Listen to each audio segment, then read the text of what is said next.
Alrighty, what's up, everybody? How you guys doing today? Thanks for joining my little live stream here. My name is Keyse, and this is the Keyse Review. So we got a pretty good episode today, guys. Before I get to there, I would say go ahead and slam down that like button and that subscribe button. Social media is going to be right there below. And then let me turn this tablet down. But we are going to have a special guest today. So we got David McClam. And David, are you there? What's going on, Marquise? What's up, man? So thanks for joining us with me with this Xbox stream. How you doing, man? How you living? You good, man? Thanks for having me. I'm excited to be here. Awesome, dude. So you want to go ahead and tell everybody about yourself a little bit? Well, my name is David McClam. I do work with Marquise, so we've been buddies for about the last 3 years. I do run my own podcast outside of this with my oldest daughter, Geneva. We call it A Day with Crime. We talk about everything that's true crime. I have been dealing with video games my whole life, but I have worked in the industry. I did about 10 years of that. So I was one of the original Rock Band reviewers that was out there. About anything you probably ever touched in a Rock Band, it came to my house first. Been an Xbox gamer since day one, so I'm excited to talk about this with you today. Awesome, man. I'm glad you got on this with me too, because I'm not the biggest Xbox gamer. I play Xbox, but my primary system's not Xbox, so I definitely wanted to join and just get some communication going with some other people. I don't want this channel just to be about me or nothing like that. I want this to be about the community. So, and then real quick, I know you have your podcast that you're talking about. You want to explain a little bit of the day with crime? So Day with Crime deals with, well, what it sounds like is true crime. My daughter and I, Geneva, are true crime buffs. We've done about 77 episodes. We've been around about 2 years, 3 seasons. So any crime you can think of, we've done. This Monday, we'll be tackling what's going on in the real world right now with the George Floyd situation. But we've done everything from missing person cases up to murder cases, OJ, R. Kelly, you name it. So you want to check us out, A Day with Crime. It's on every platform, starting with Apple Podcasts as well as Google Play as well. Yeah, and I would definitely say check out that one. Really love the R. Kelly one. He did the R. Kelly one last year. I think, when was that? May or something like that. So that's one of my favorites. I like that one. The one, what was the other one I was just listening to the other day that you just did recently? The one with your wife. That was the that was a Tiger King episode. The Tiger King. So that was a real good episode. So yeah, definitely check out Day with Crime, guys. I got his handle right there. I also got the links on the YouTube bios right there on the little information page. So check them out. And I'll be posting on my social media pages as well. So let's get to it, man. Xbox. So we got the new system coming out, holiday season. How you feeling about that? I'm excited, man. Everything I've read about it, from the system to the games to some of the new things they're doing with that. I'm really excited about that. A lot of the games are going to port over, especially with their new smart delivery systems. I'm sure we get into that today. I just think that with this system, Xbox, or Microsoft, I should say, is has been listening to the gamers and going to give us a little bit more what we want. So I'm excited for it. What's your thoughts on that one? Yeah, I like it, man. I think this is the first Xbox in a while, because even with the Xbox One, it was it's not there yet. I think this is they kind of got it with the 360, but I think this system is going to be the one where it's okay, they're starting to get it, they're getting it where it's about gaming, man, because the gaming industry is probably one of the hardest industry for anybody to do anything for. And especially when you're looking at manufacturers, because even, Sony had to learn the hard way, Nintendo, they had the battles with, Sega for a while, you know what I'm saying? So I just really like what they do. I like how they came out all the way in December, hey, here's our system. Because that was something that I really wasn't expecting, and then something that I have a couple of pictures too I can suffer through later on in this, but they even sold the insides of the system, which very few people do. In fact, I think only Sony did it, with the PlayStation, so I really like the communications and stuff like that. So just waiting to see what they do next month, and stuff like that. Well, I think what it is too is the market had been oversaturated for a long period of time between all platforms, right? So whether it was Microsoft, Sony, Nintendo finally, I think, got it right because they started releasing systems sparingly, right? Yeah. So they were just upgrading them. The Switch is here now, but then before there was the Wii, it took several years in between that. Microsoft is getting to that same point now to where I think it's 2-3 years in between releasing the last system, if you want to call it that, because really the Xbox One S was just, a smaller version of the current one that we already got. Mm-hmm. But a lot of the things that is going on in the industry right now deals around backwards compatibility. Mm-hmm. And I do think they got that right, because with the Xbox Series X, you're going to be able to get up to 4 generations of backward compatibility of games. So that's going back to like 360 days, right? Yeah. So I think they got that part right there. Yeah, because like with me, like I always like backwards compatibility initially, So like with me, I'm more of a hardware guy, because I know with mostly Microsoft is mostly software, which it's like 6 in one hand, half a dozen in the other hand, of what's better. That's always I think the argument is what's better, a software implication or a hardware implication. I think hardware is compatible with more games, reduces, development time spent on it, but then software emulation means that you don't have to rely on more expensive hardware either. So it just really, really depends on, a pick your poison type situation. And, Microsoft has been leading the charge in the backwards compatibility, Right.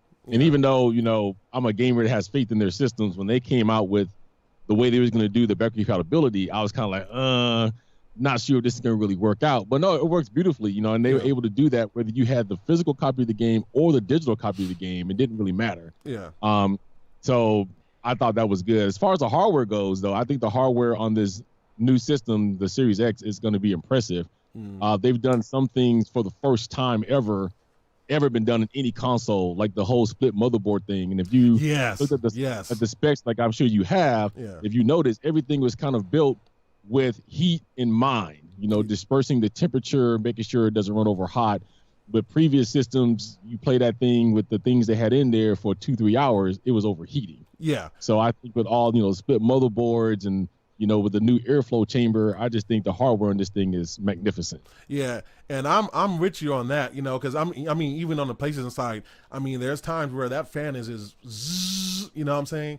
So it's going to be real interesting to see, and actually I can pull it up here that we have the some pictures and everything like that. So actually let me hide that one.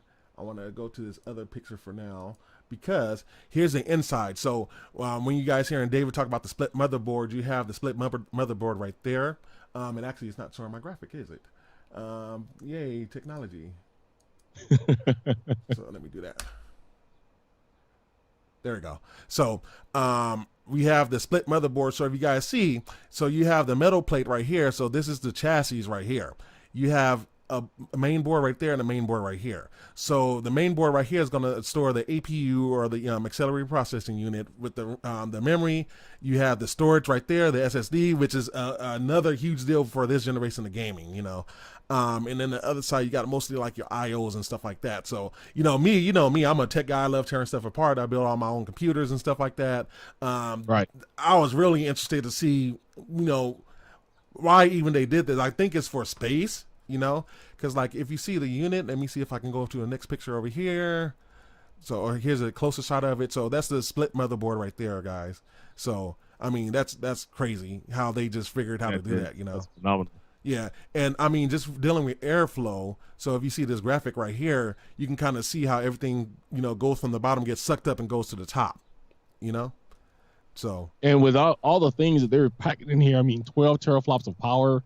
If you don't do heat sinking and fans and stuff right, you can pretty much blow up the system. Yeah, exactly. Because we have to realize, and this was starting, I will say, back with the PS1, is that game systems, people don't really think about it like it, but there really are basic computers in a box, in a special form. Because before then, I think we just used to have like FPGAs, and then we had DSPs and stuff like that, and they kind of ran the game off that. I think starting with the PlayStation 1 and then PS2, Dreamcast, and the Xbox, the original Xbox, you started to see that shift. We started to get hard drives in the system. We started to have GPUs and CPUs and RAM. So it really, really changed everything. So I agree with that. Plus, on top of all of that, over the years, as you know, and I think it's why they were the designs, you had a number of people's Xboxes that was overheating. I think in 1 year alone, Microsoft spent more than $1 million because they replaced people's consoles. Still, a couple consoles later, it wasn't 100%, and that's why I think this design is where that it's at, right? So the design is a lot smaller, but they've added more power, but they've added more stuff in there to make sure the heat is dispersed over several levels, not just with the airflow system that they have, but they have a gigantic heat sink in there. The split motherboard is also dispersing it. They have a vapor chamber that's evenly spreading the heat. So everything is around spreading the heat, and on top of that, giving us a whisper-quiet fan, as they say.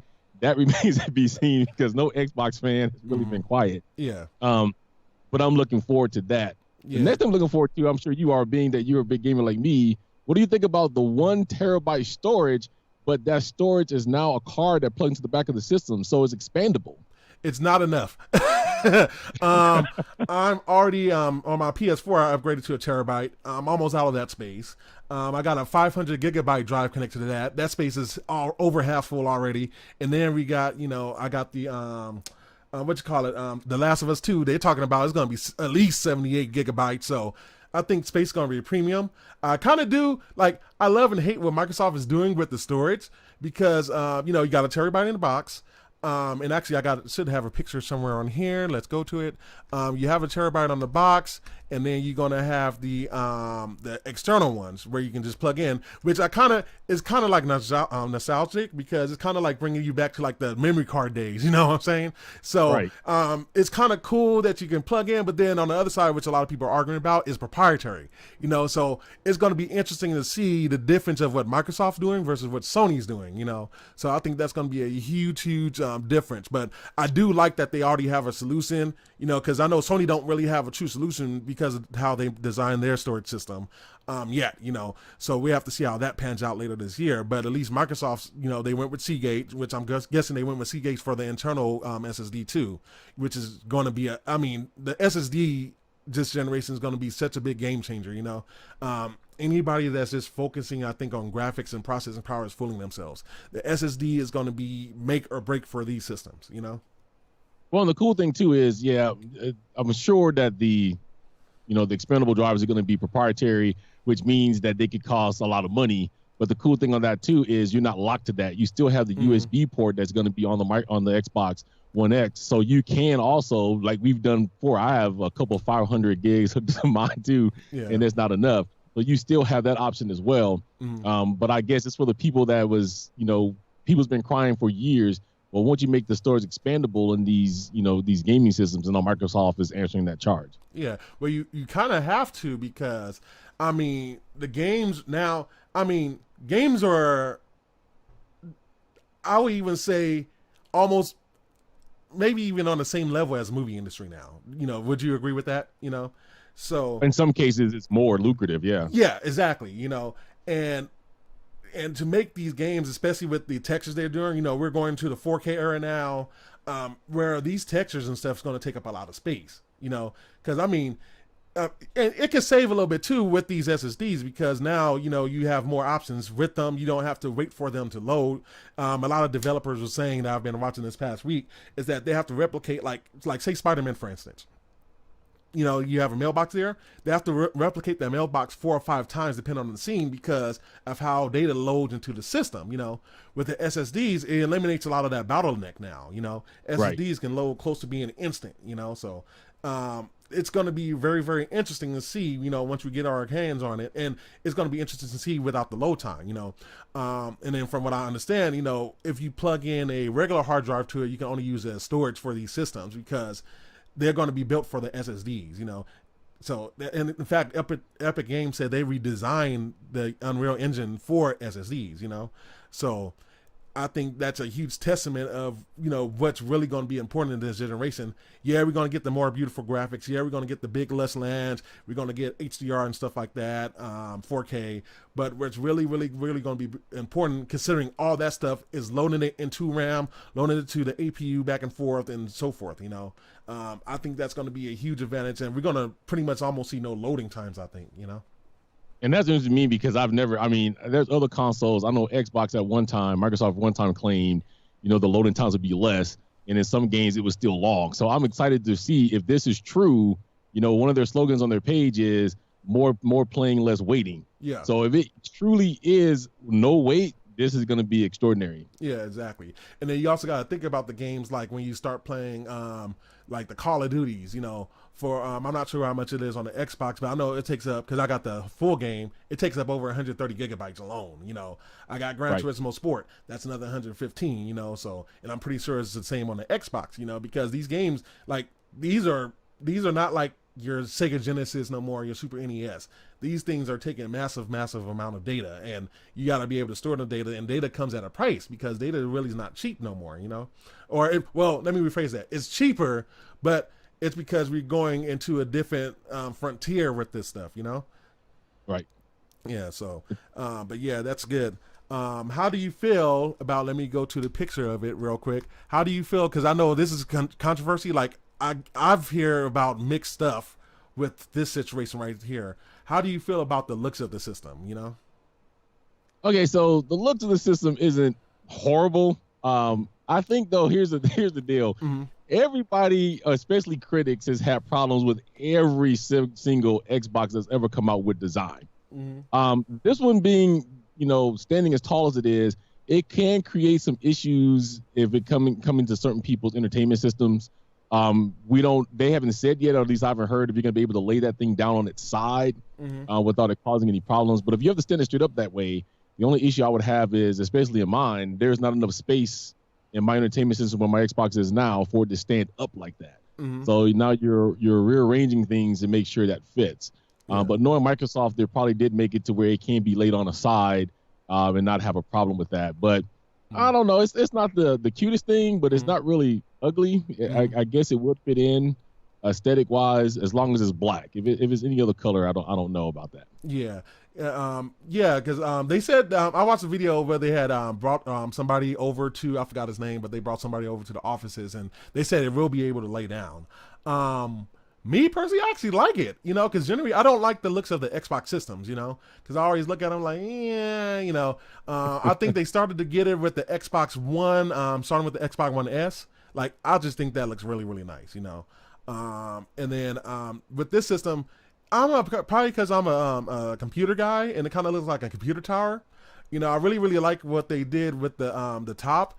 I kind of wish, so if you guys see this graphic from the top, you can see all the holes, and they say these are big holes too.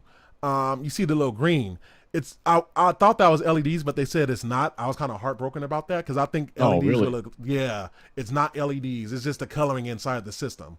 So, and they sold it. I'll link you to that video later, but they sold it, and it's just how they designed it. They pretty much said it was like the soul of Xbox. But to me, I'm like, man, light that sucker up, man. That would have been cool if it was LEDs and you could actually have a control on the Xbox itself to change the colors. Yeah, that stops people from wanting to mod them then, right? Because you got the modification right there. Exactly. So I'm sure somebody's going to do a mod to it. Like, that's going to happen. Like, I'm sure people every generation. Yeah, I'm sure everybody got to do it. But me personally, I like the design of the Xbox. Let me see. I should have some more pictures. Actually, I have some graphics here. Got some video I put. So if you guys see, so that's how the airflow works, because every system, and I think this is the thing, like, you're either going to have a big fan with these systems, and kind of the reason why they have the design too, kind of like a PC tower. Because like in my PC tower alone, I got 6, 7 fans, something like that. So this generation, when you're looking at the processor, when you're looking at this new AMD big, what they call Big Navi or RDNA 2, that's going to be something, that's going to be big and powerful, but that also comes at the cost of power and heat, Right. So it's like cooling is going to be a big factor in this, and I think this is, I want to say they said this was like a 130 millimeter fan, so it's a pretty sizable fan, and it's at the top, so it's going to be interesting to see how they cool it off, So that's going to be interesting. So more on the SSD. Here's the graphics for the SSD. So you can see all of it in its glory right there. So that's the SSD stuff. I'm real excited for the SSDs, man. I mean, geez, especially with these bigger games, like it takes forever, ever, and ever to load, man. It's been a long time coming. I'm surprised it's taken this long to really do it, but I would say they give us everything at once. We have no reason to keep buying the system, right? Yeah, exactly. And then see, the last architecture just came out when the SSDs was first really coming out, especially the PCIe ones. It's so I understand it, and it was expensive. I mean, my first SSD was about 50 gigabytes. I think that was like $300 or something like that. You know, Right. it's like, do you remember buying like your first flash drive? I think I bought my first flash drive when I was going to college, and I think that sucker was, I want to say it was about 250 megabytes, and I paid like $80 for it.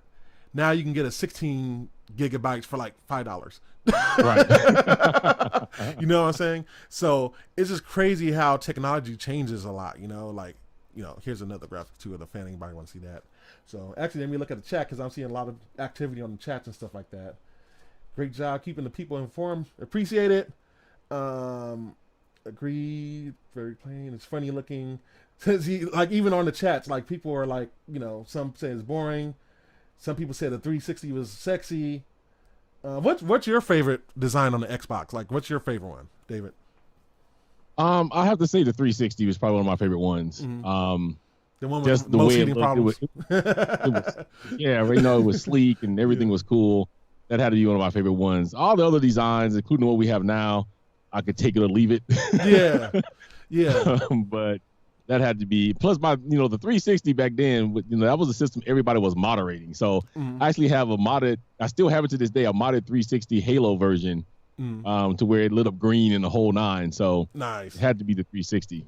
Yeah, because like a lot of people talks about the Red Ring of Death, and I think it was because they was being ambitious and went with that concave design, So if you guys saw the Xbox, like it kind of curved in, the PS5 even had heating problems too because like the primary parts of the chips, even though Sony developed the cell, the main chip of that cell was still the same thing like the Xbox 360 used, So and those things are known for heat, so.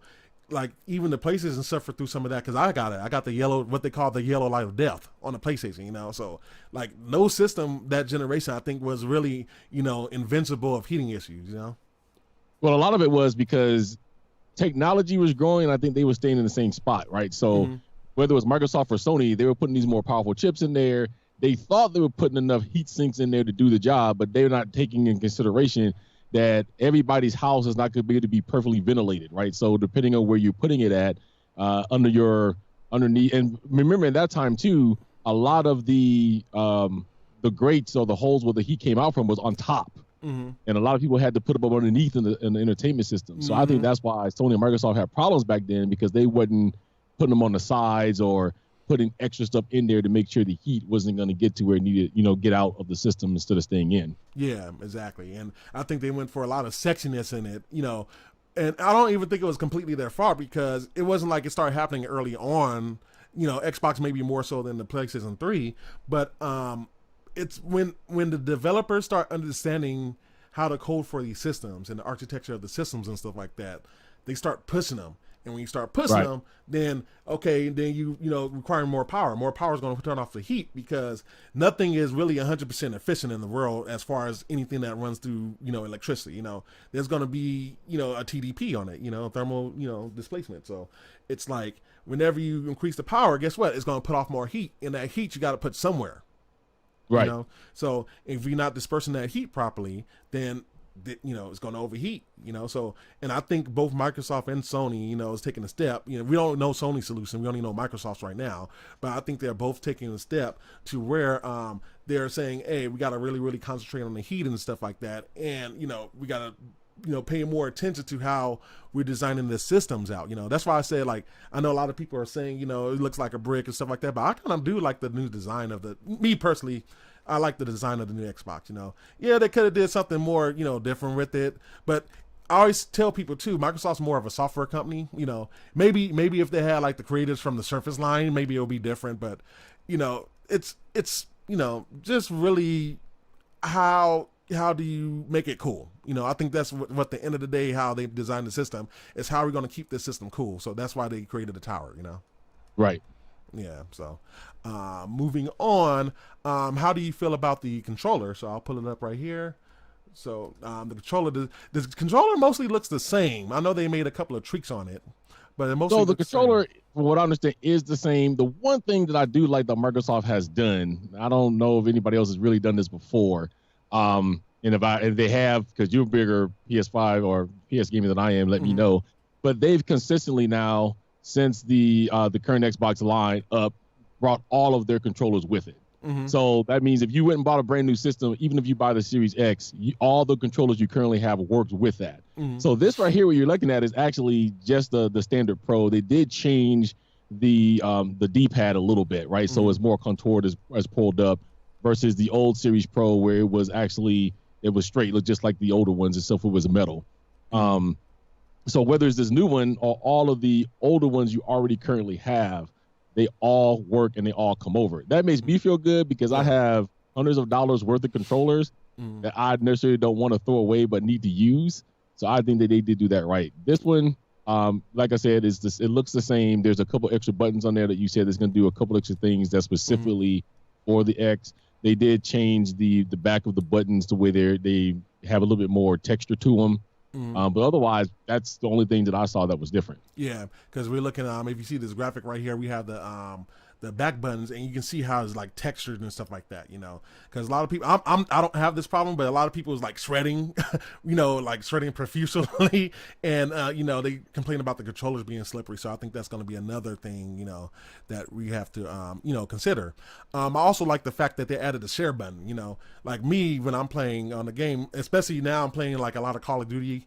I haven't started the competition on Gran Turismo, but going through all the licensing and stuff like that, like you want to share those experiences, because we're in kind of like the social media age and we want to see what everybody's doing and stuff like that, and I mean, if you ever play Call of Duty Warzone, like to win in that, like you're gonna be excited, like we just won a couple of games last week on Battle Royale, and of course I took a screenshot of that. You know what I'm saying? Because It's like, hey, you get a copy of your accomplice, and then to be able to put that on your social media and stuff like that, and put in and people cheering, hey, yeah, or whatever, or even helping somebody out. What did they do in order to win? So I think that share button is very, very important that they added right there.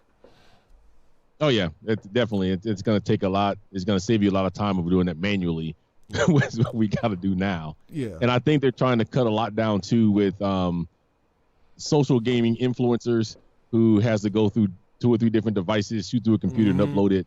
Now this is going to be instantaneous, which I'm liking that all the same. Yes, exactly. So like, and it's like when you have to buy that capture device, it's like sometimes the cheapest part of it is $100, and then you're going to have to buy between a $20 to $60 HDMI cable, or more expensive for anybody that's balling, but, it's work, sometimes you have to have another computer, in order to run some of that capture software. So to be able to do all that on the system, is great, because like I don't even mind, recording on the system and then I take it to my computer later for editing if I need to, or some systems. I don't know so much on the Xbox, but I know on the PlayStation they have a little, I forgot what it was called, but it's a little software where you can edit, right there on the PlayStation itself, and then puts it out to YouTube.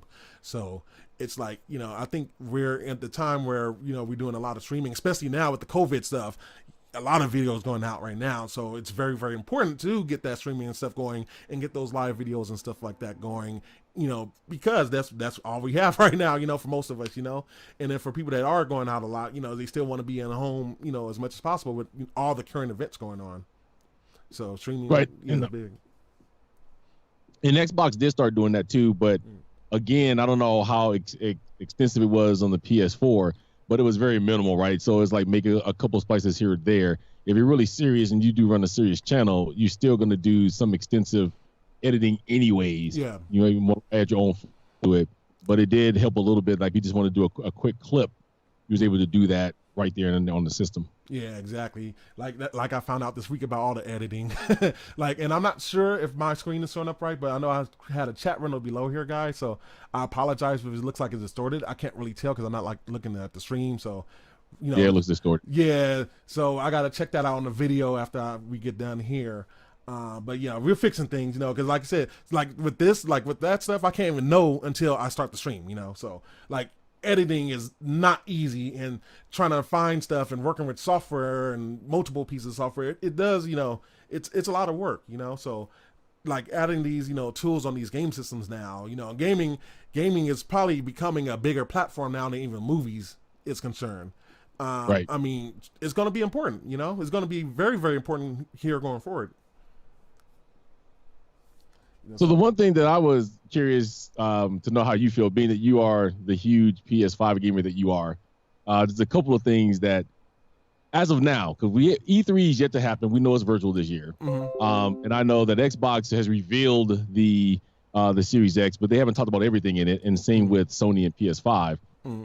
A couple of things I'm looking at is, how do you feel now about the new smart delivery system? Now, at this point, and I say this point because of we don't know what Sony's going to release or announce. Xbox is the only one who's done this. So with the smart delivery system, it is now what we've been asking for as Xbox gamers for years, and I'm sure gamers across the world. One buy, that's it. So even if I buy, say, Madden 21, which they've talked about extensively, is coming out on Xbox. If I buy it on my current Xbox right now, the moment that I get the Xbox Series X, it automatically gives me that game for free, and it gives me all of the Series X stuff that comes with it. Yeah. So you truly buy one game, one time, no matter what system. Yeah. What's your thoughts on that, and do you think Sony's doing anything like that? I think for consumers, it's awesome. You know what I'm saying? So for consumers, it's awesome. I have watched a couple of developer videos, though, because especially lately, I've been looking at what the developers have been saying. A lot of the developers don't like it. You know what I'm saying? So they're like, oh, we're not making money on it. So it could be possible that, smart delivery, I think that Sony does have a plan for it. We haven't heard, so I don't want to jump to conclusions and say, like, oh, they're going to do this, Right. I do know EA Sports. They actually this morning I just read they delayed their event, because of the whole George Floyd thing, but they pretty much saying they're going to have their own smart delivery. So, and if EA, they're charging you money. You know what I'm saying? Like they're probably going to charge you about $10 to upgrade or something like that. It just really depends, because smart delivery is something I only see. And that's going to be real important for the first couple of years.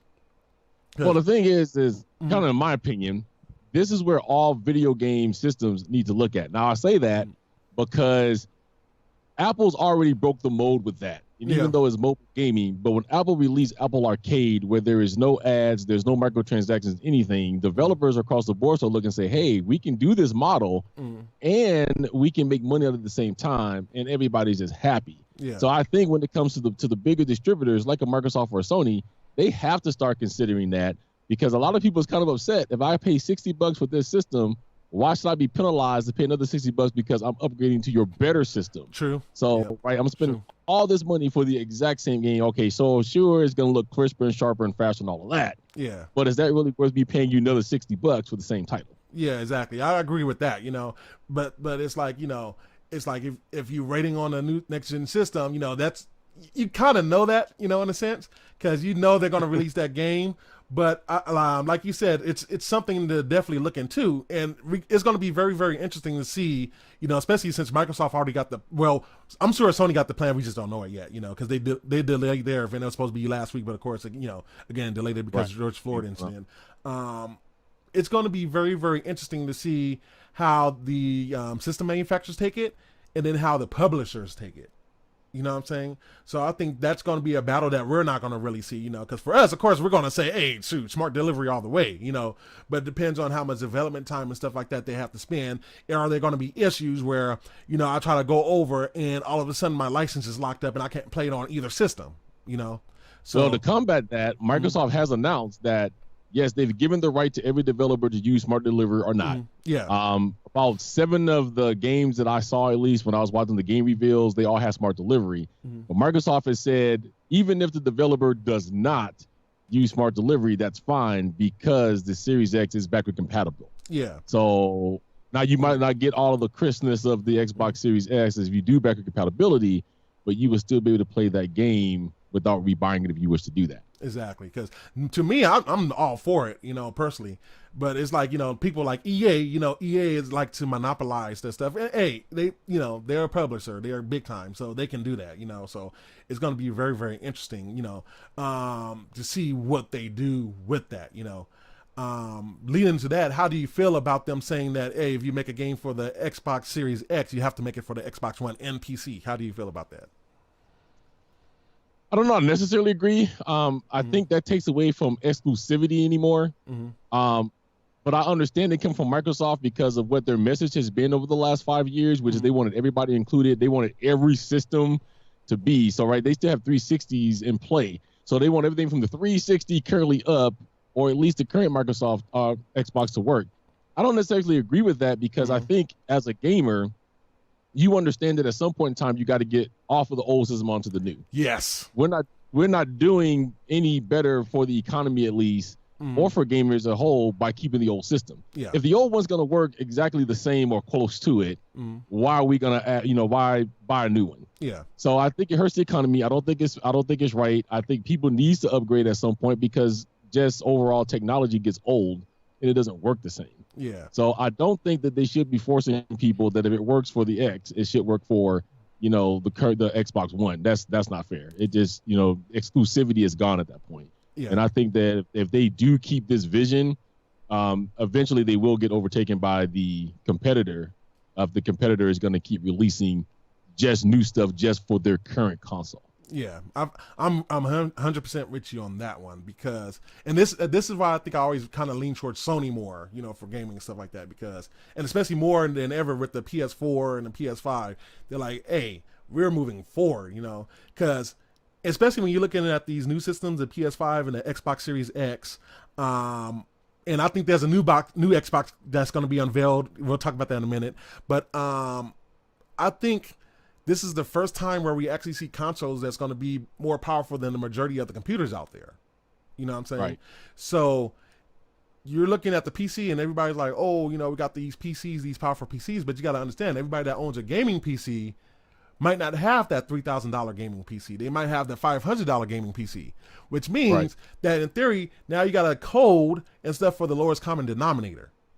So you won't really push what the Xbox Series X can fully do, with their powerful hardware, if you still have to rely on the lowest common denominator, So I do think that's going to be an issue. And then, I didn't even think about the economic part. Like, you brought that up, and that's something I didn't even think about. We're not doing any justice, to our economy as a whole by not going forward, because what's one thing that the car industry does? They could change, one bolt on the car is, 2020 model, you got to get the model because it's better, because it's got a new bolt on it. You know what I'm saying? So usually the typical lifespan with consoles is between 5 to 10 years. I think it's, I think that, and that's not to say we won't see it, but I think that they do have to start making a stance where, hey, we have to start making every game for the Xbox Series X, Well, and I see where they're going with it. I think they're trying to take more of the Apple mentality. What I mean by that is, Apple has a reputation for years. They want to keep all their phones in as long as they possibly can. But that's also a smartphone. And even over time, Apple tells you with every new iOS update, hey, certain things ain't going to work if you got the older phones. So they're ushering you to keep it, but they're ushering you into the new ones. Yeah. Microsoft is kind of taking that, but we're talking about computers now. It's a little bit different than the mobile phone, right?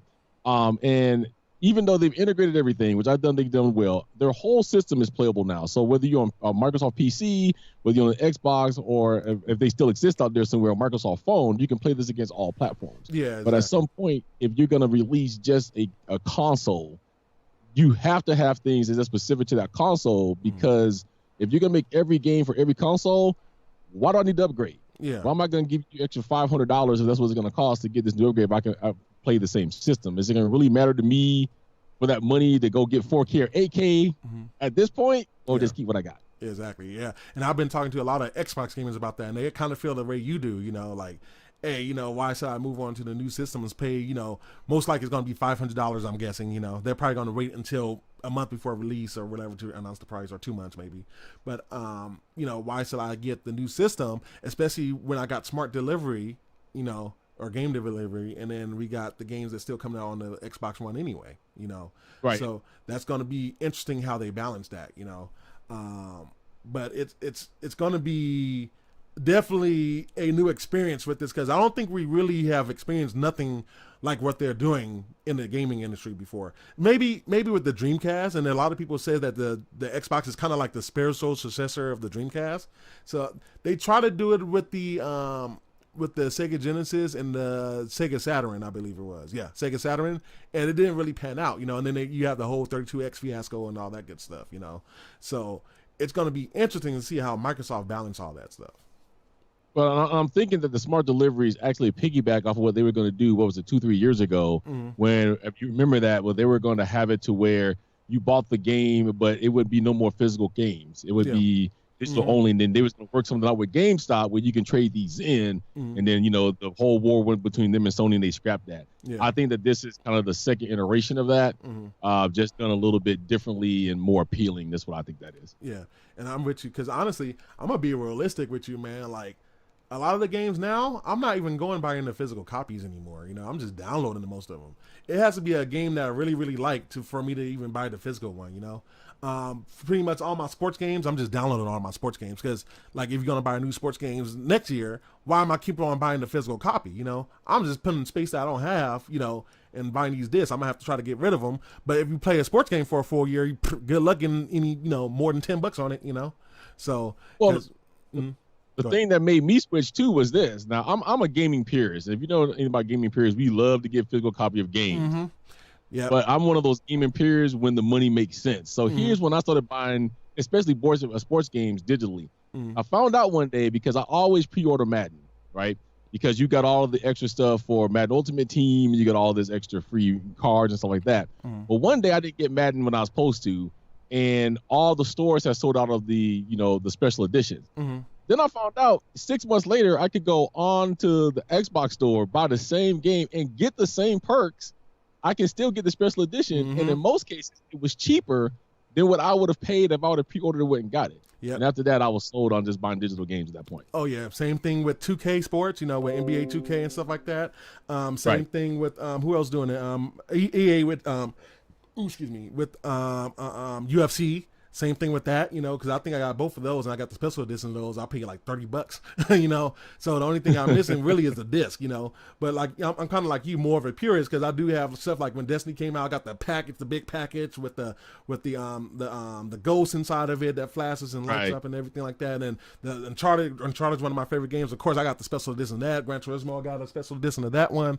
So it's like you do like to have those collectibles, But then at the same time, for certain games, it's like makes no sense for me, like download it, which is why I was like, I'm kind of like iffy about that one extra 1 terabyte that they're coming out with, because to me, I'd rather see a 2 terabyte, we all know it's going to be $250 and $300. That's a given, but just make that option available to me because, the first year might not matter too much, but the second year is definitely going to start mattering, especially for somebody that buys a lot of games, I don't buy as many games as I used to because I just don't have the time, but it's like, for somebody that, game is just an everyday thing, they buy every single game that comes out, like that 1 terabyte is nothing. You know what I'm saying?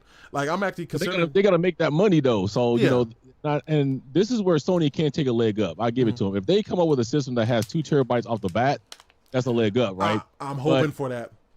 It's all about making that cash, bro. I mean, it ain't like they can't do it. So they made the hard drives removable or, expandable. Yeah. So I agree with you. Why not just give us a 2 terabyte off the bat, and then we can expand to a 4 if we want? Yeah. But again, you got to make that money. So, and there is some people out there that will spend, because I'm sure a 2 terabyte just in that proprietary thing is going to be starting at least 200 bones. Oh yeah.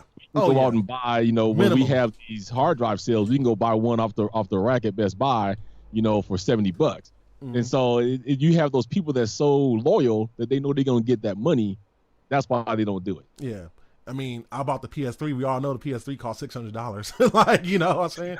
So, which to me, I don't have a problem with that because, and I'm not sure how you feel about this situation, but like, this is what I always talk to people about. Cause like people are like, oh, this game system's expensive, blah, blah, blah, this and that and the other. I always tell them this. Okay, I see that new iPhone on you or that new Galaxy Note. How much did that sucker cost you? These phones are going a minimum of $1,000. I don't care if you use install billing. It's still $1,000 at the end of the day. You're paying anywhere between $40 to $60 for these phones per month if you go and install billing. You know what I'm saying? Right. And you have to have a contract of 3 years.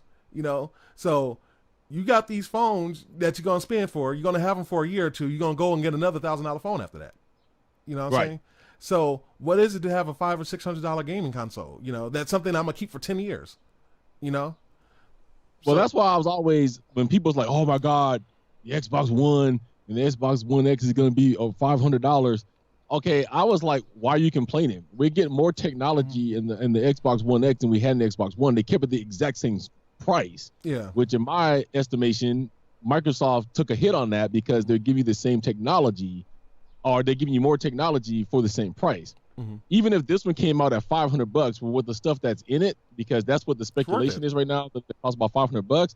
Dude, if me and you went and built this computer with all this stuff in here, at minimum that's $2,000. Yeah, no, I've did it. I've tried to do it at a $500 price point. I was just, let me see. Like, I did that, a month ago? Let me see if I can do this at a $500 price point. You can't. And not only that, the RDNA 2 ain't even out yet. Like, I think AMD just announced last night that they're coming out with it in September, so it'll be about a month before the systems come out. But, like, those cards are going to be a minimum. At the cheapest card is probably going to be about $200, $250 alone. Right. That's not considering the processor. That's going to be another $300. You're already at $500 for 2 components. You don't even have the motherboard. You don't have the power supply. You don't have the case. You don't have the RAM, storage. Like, it's going to be a minimum of $1,500 to $2,000, to build something that's going to be on par with these systems. So that's why to me, it's like, yeah, it's money, but like now we can't really fly that much. So for all the people that say, oh, I like to spend all my traveling, guess what you ain't doing right now? Traveling too much. So it's like, so go ahead, you might as well spend some of that money that you're traveling with, at least get these are not just gaming systems. People got to realize that. You got Netflix on there, you got Disney Plus on there, you got ESPN Plus, you got Hulu Plus, YouTube, some of them you can go Facebook on, so you play your movies on these, Xbox already have them with the Xbox Series X. You can do the Ultra HD Blu-ray disc on it, and both the systems going to have them this generation. So it's like, we're consuming more data and information more than anything, staying at home right now. So like, what is it if this system's going to last you for about 5 to 10 years? Like you use a cell phone all of it. I've seen people that change cell phones, $1,000 cell phones, as soon as 6 months. You know what I'm saying?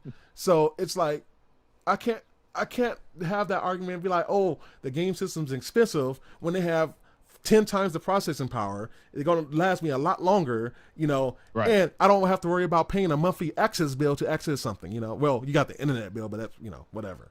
But, to me, I don't have a problem with it. Even if it released at $700, these things are computers, Like I think for the PlayStation 3, I think they said Sony was taking, with that $600 price point, they was taking a $300 hit the first almost 2 years, because the system actually cost closer to $1,000 just to manufacture. So Sony was just hemorrhaging money doing those first 2 or 3 years, Right. Yeah. So, but yeah, that's on that situation. What time we got? We're probably already at an hour, I'm pretty sure. 150 right now. Yeah. Oh yeah, we're doing pretty good, But I hate to mention this. How do you feel about that third party unveiling last month? I probably could have did without that. We probably could have left that one where it was at. I don't. Point of next month. Yeah, it's like, I think the biggest thing is that they should have not had promised gameplay. I think that was the biggest keyword. They kept on saying, "Oh, we're going to see gameplay. Oh, we're going to see gameplay." So I'm like, cool. Even when they first opened it up, I'm not sure how you felt about the game, Bright Memory Infinite, I think it was called. Let me check. I think it was. Yeah, that's the first one that they. Yeah. So when I saw that, when I saw that, I was like, oh yeah, okay, here we go. Like, here we go. And then it went down from there. Well, I was sitting there, right, because I was watching them, because I was curious to see which ones is going to have Xbox Game Pass. This is another thing I think Xbox does right. If you have the Game Pass, at least things that's produced by Microsoft Studios or by studios that's affiliated with them, you get those for free on that pass. Yeah. But I was like, dude came on, it's like, yeah, we answered the fans for the first time. It's gonna be some gameplay, and I'm sitting here going, where the gameplay at, bro? Yeah. This is like the same stuff we always see. Yeah. Now the Bright Memory Infinite game, I got to give some kudos to that, because one person made that game from the ground up for the Series X. So to have a game on that scale, that was phenomenal. Yeah. But again, like I said, I didn't get any gameplay from that. Yeah. It makes me kind of curious to see what we are going to see at their Xbox, or I'm sorry, their E3 announcement that's going to be virtual, because are we going to get gameplay there? That's what we all want to see. We want to see the gameplay, how it's going to handle things of that nature. So I was with you, man. I was sitting there going, "Where's the gameplay?" This is like Yeah. the same stuff we always get when we watch an unveiling of games. Yeah, exactly. Because like some people like try to like chastise me and like other YouTubers out there. They was like, well, they sold games, blah blah blah, so you should be happy with that. But it's like, no, if you promise actual gameplay, like that means somebody that physically has a controller in their hand, or at least something that's close to it, that is actually controlling and manipulating that character on that game. Like, you know what I'm saying? Like, now, okay, Bright Memory Infinite, you can kind of argue, I guess it was kind of real gameplay.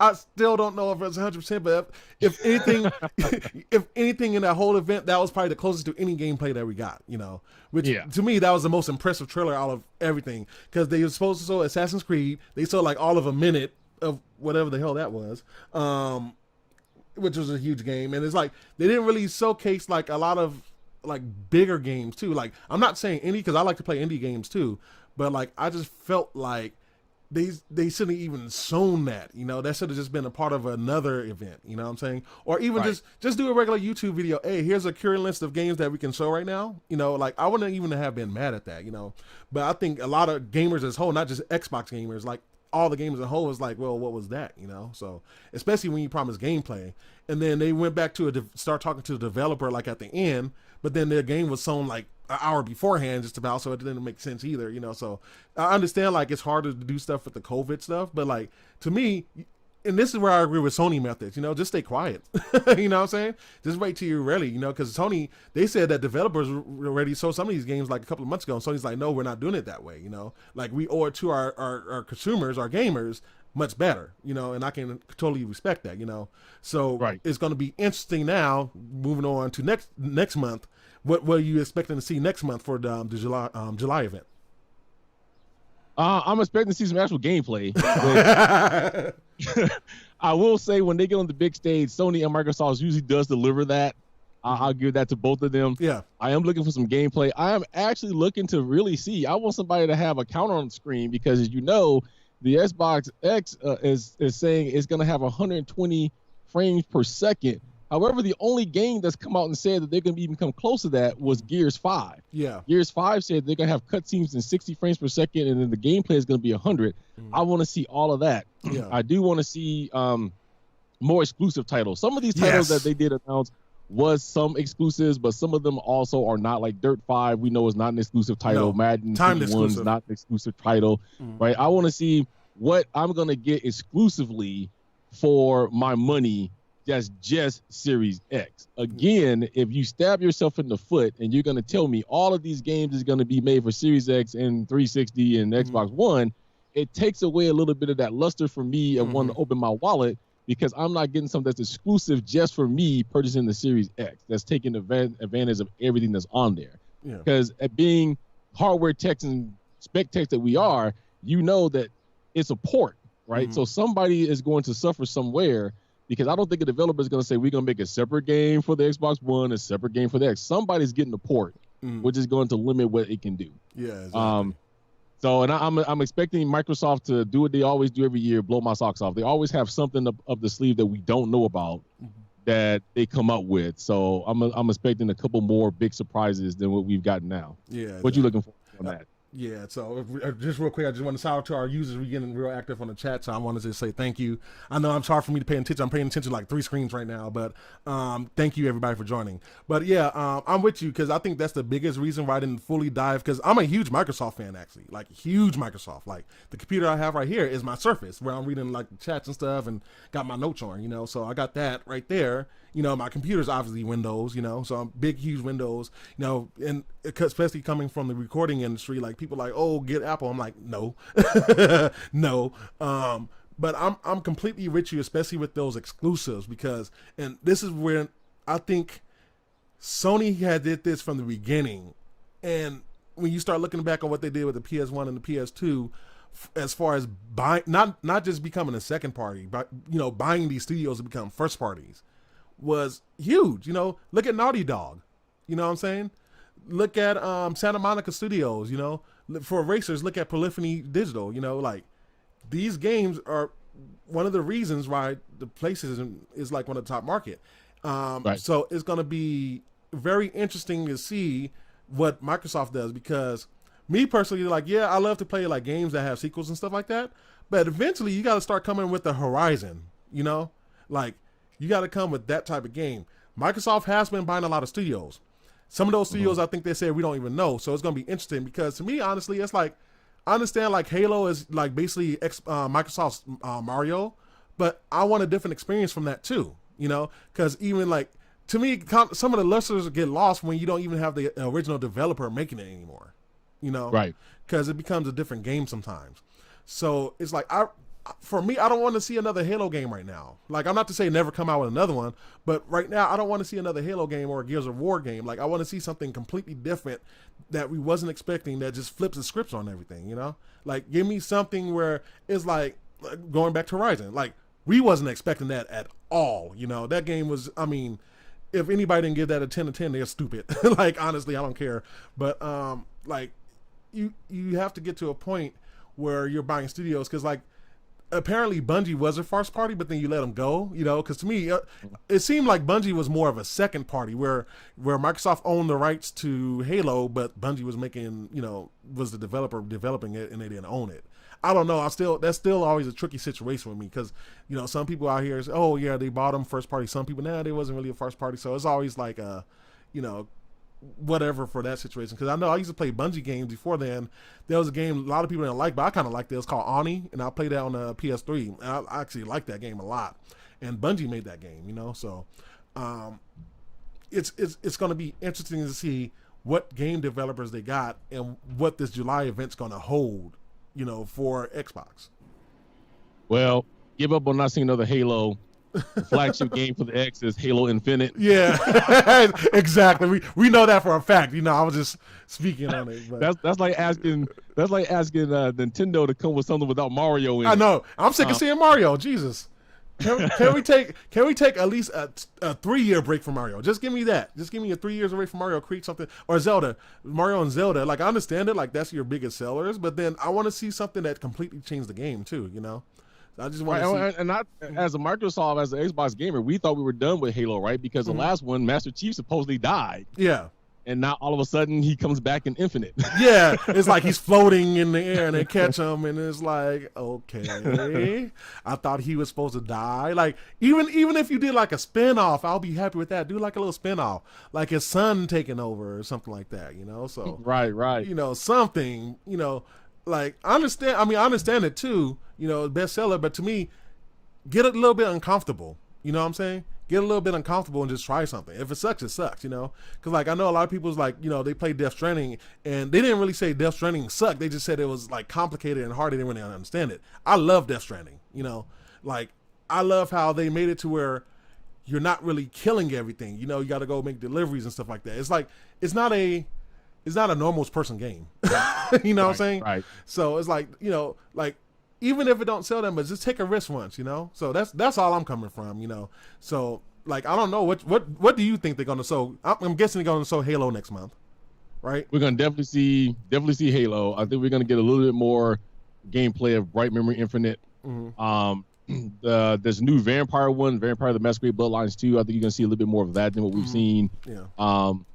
Definitely they're going to do some Madden 21 gameplay. I think we're going to get some more surprises out of that. Now with Madden 21, this new system, you're supposed to be able to anticipate what's going to happen. So I don't know if you've seen that trailer, but now they showed a quarterback scrambling and he actually stuck the ball over the pylon, which has never happened before. Yeah. Of course, Gears 5 is going to be there in Assassin's Creed. So I think we're going to see a lot more gameplay of that. Plus, don't forget they do a whole show throughout what's supposed to be the whole week of E3. So I think we're going to have a lot more surprises than what we know. Those are just the ones that I think that we're going to see more of. But I think that there are more world exclusives than what we've seen released in that third-party video. So that's what I. Yeah, I think it has to be, man. You know, like, and that's they have to sell systems at this point because honestly, excuse me, I'm sorry. I understand, like, you know, they're more of, you know, especially with the Game Pass, is that, hey, you can just get on any system, you know. But I think people I think people is actually ready to spend their money on the Xbox Series X. They just want a reason for it. So Halo's gonna attract to the same people they already have, in my personal opinion. Same thing with Gears of War, you know. We'll probably get some new ones with Bright Memory, but Bright Memory is kind of a third party game that's going to be on different systems, allegedly. Right. So to me, it's going to be important to give us something that's a brand new IP, that's something different. Because I know somebody had mentions like Rise. Rise was a good game that didn't get pushed. Like push those games a little bit. If people come out and sucks, it sucks. But just push it a little bit, see what happens. I would like to see for them to get a good action game. You know what I'm saying?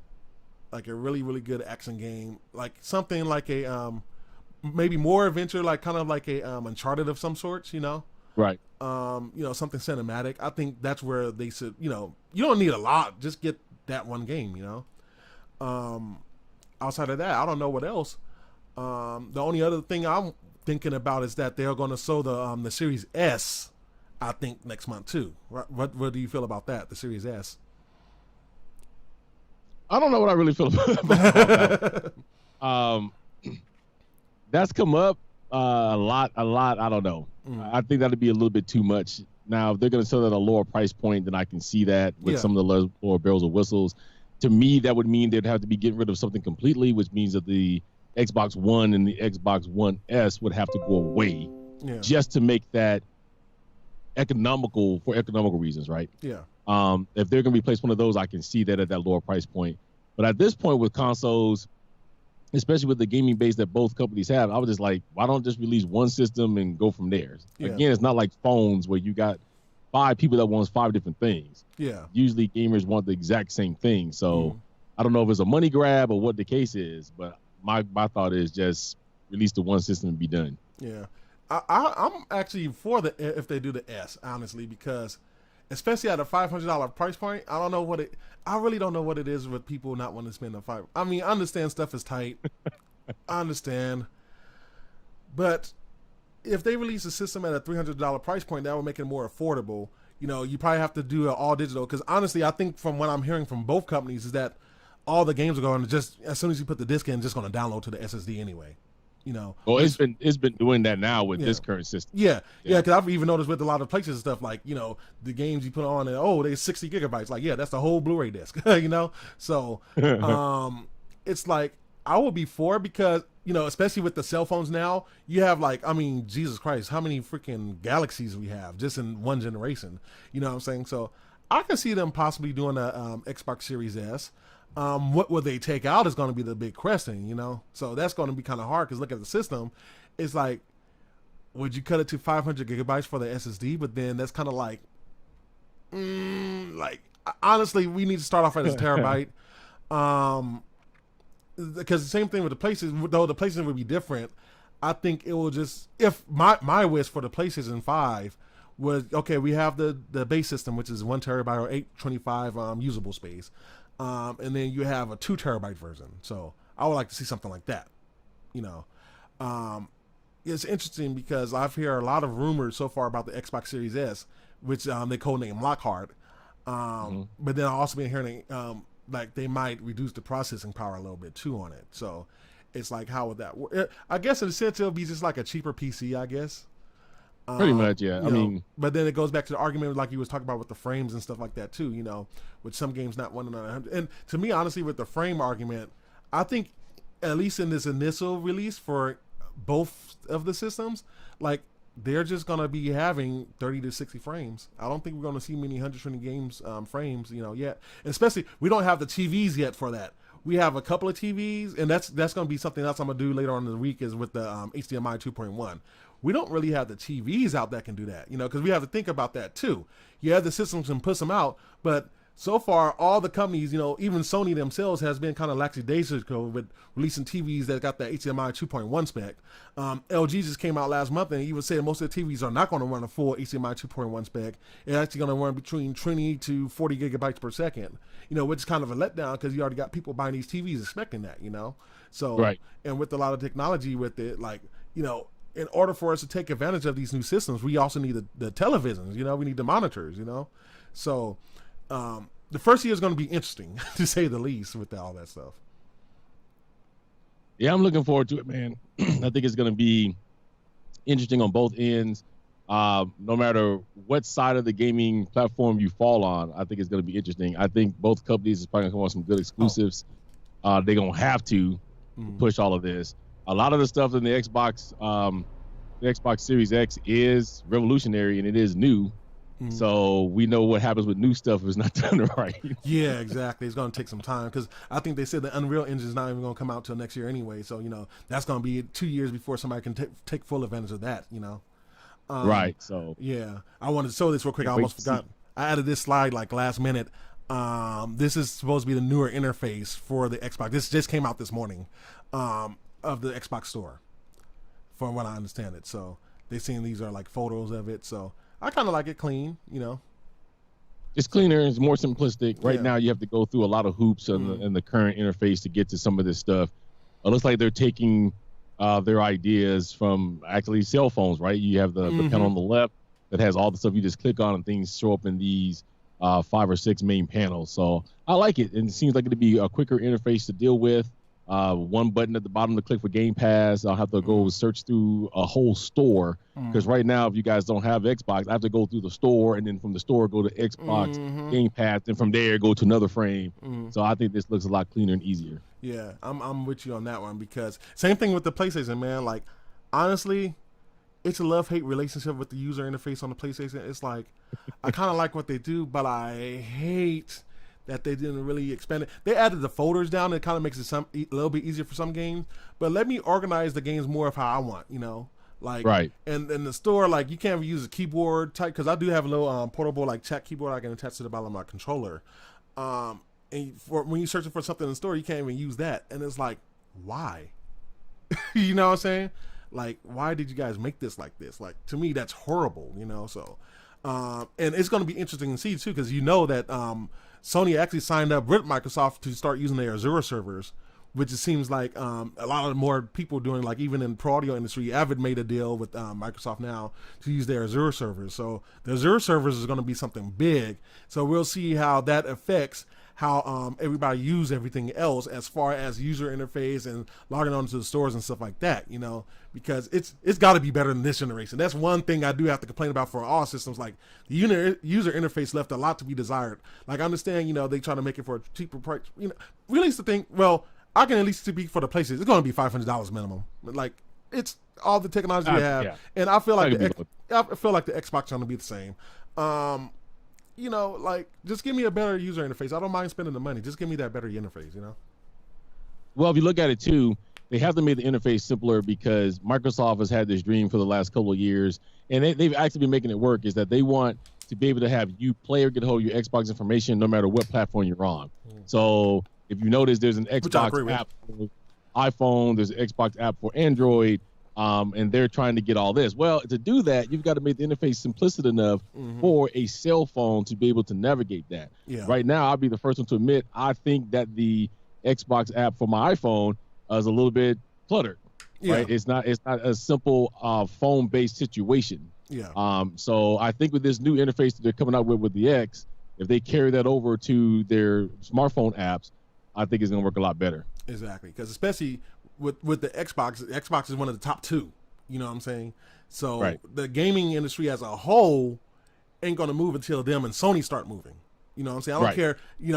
PC gamers can argue all they want. That's the truth. You know what I'm saying? Nothing's going to happen until those 2 companies start doing stuff, So I do think both companies really got to work on that UI, which I think they are, From what I'm hearing, both user interfaces are going to be a lot better, but yeah, definitely please don't copy off this generation. But I do agree. So, but yeah, man, too. I think that's just about everything else I got to talk about. When do you think it's coming out? What month? They say holiday, so I'm going to look for that. If you guys don't know, me and Keyse share the exact same birthday, which is November 1. So I'm looking between that November 1st to November 8th release date. This has been kind of the time frame that Xboxes has been dropped in the past whenever they say holiday season. The only thing that could push that back at this point would be COVID-19, but they're stated several times that COVID-19 will not have any effect on the launch. So I'm thinking around at least that first week, if not the first week, definitely the second week in November. Yeah, because I think the manufacturer, this is one thing that consumers don't realize. I like to geek over about is that when they go into these manufacturing plants, they can't just go in with regular clothes. A lot of these manufacturing plants, they have a lot of tech and stuff there, so they actually have to dress in like certain clothes and stuff like that when they get to the plant. And not only that, there's even some plants because I think they said that these will be going through TSMC, Taiwan Semiconductor Manufacturing Company. So a lot of these people put on like the white suits and the mask and stuff like that, and then they even have clean rooms a lot of time where you have to scrub down and stuff like that because these processors and stuff like that, and these this equipment that's in these boxes are so sensitive. Like even electrostatic, electricity could destroy a whole line of consoles. So I don't think that's going to be an issue because I don't think much COVID has been spreading around those companies, at least not that we heard. I think if anything, we're going to have an issue with some of the software, some of the games that's going to be released on them, Yeah, especially those studios that's right here in good old California. Oh, yeah, man. A lot of lockdown. A lot of them been working on it. But, honestly, I do agree with the order. I know a lot of people are like, oh, just keep people out there. But, me, I just had my incident, a few months ago. So, people doesn't, and it's kind of sad to say, but people don't realize it until it happens to them type situation where you have to realize, I won't say that COVID is the most deadliest disease, but it's a very infectious disease, and some people are staying in the hospital for 2 months. You have to kind of think about that, yeah, you might not catch COVID, but it just takes one person to spread it to you, and then you might be down for 2 months. You got to kind of think about that, and you might not even know you have the symptoms at first, so you might spread it to like 100 other people before you even know it yourself, so we do have to kind of consider that, so I agree with LA County still being locked down, it sucks for me, income wise, but it sucks for us, but we got to be healthy first, because if we ain't healthy, we ain't playing no games in the first place, or doing all the stuff we enjoy, so yeah, it sucks, more than anything, because me, like I said, I want to do some upgrades to my stuff, and I can't do it right now because of work, but it's at the same time, it's either you go out there and have a possible chance of getting this disease and dying, or you just stay at home for as much as you can and just ride the thing out, because I think hopefully by the end of the year we should have some kind of cure or some kind of something, to help us out with that, and next year we can go back doing what we're doing, Right. Yep. So, any last remarks, man? I think I'm done. Man, it's been good. I hope we gave everybody a lot of good information. Yes, it was awesome being here. You guys like my voice. Make sure you check us out on The Day with Crime if you like true crime podcast. Thanks for inviting me on, Marquise. It's been a blast, and hope we can do this again sometime. Oh yeah, definitely, brother. So definitely make sure you get his links. The links are going to be down there. Make sure you go to his Facebook, subscribe to his page. He also got the podcast on Apple and Google. I put it in the link, so they're below. Follow me on the Keyse Review on Facebook, and I just made a Twitter, so at the Keyse Review on Twitter, guys. So hope you guys enjoyed the feed. Much love. Everybody be safe out there. And we'll see you again soon.